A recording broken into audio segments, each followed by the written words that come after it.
तब नहीं कैल है तो भूले खातिर पिलियो शराब हो गेलो दोनों किडनी खराब गे छोड़िया भूले खातिर पिलियो शराब हो गेलो दोनों किडनी खराब। प्यार तोहरे से कलिए होंगे कितना आंसू बहलिए होंगे तब नहीं कलही तो भूले खातिर पिलियो शराब हो गेलो दोनों किडनी खराब ये छोड़िया भूले खातिर पिलियो शराब हो गेलो दोनों किडनी खराब।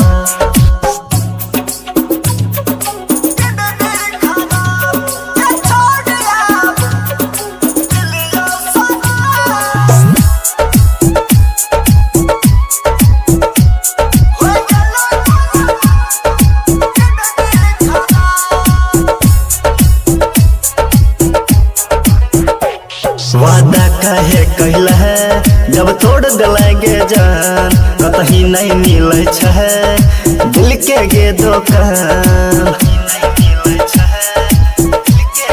हाँ वादा कहे कहल है जब तोड़ दिलेंगे जान कतही नहीं मिले छे दिल के गे दुकान।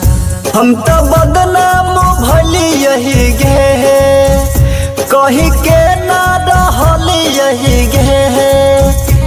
गे हो गेलिए हम बहरा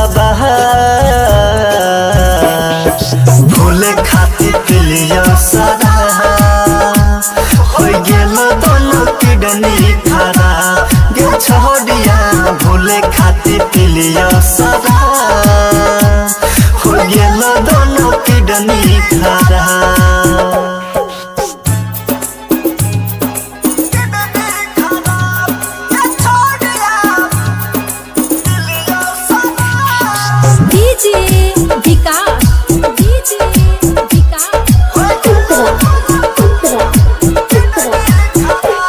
जानो से चाहे दियो तो धक्के होंगे तब तू कहे दिलही हम राजा खाओगे।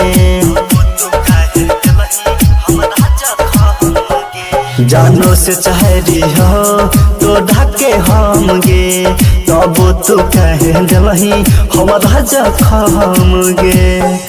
तो डके ना बतलिए होगे आग दिल के बुझलिए होगे बिट्टू सोनू करता नया खातिर पिलियो शराब हो गेलो दोनों किडनी खराब गे छोड़िया भूले खातिर पिलियो शराब हो गेलो दोनों किडनी खराब।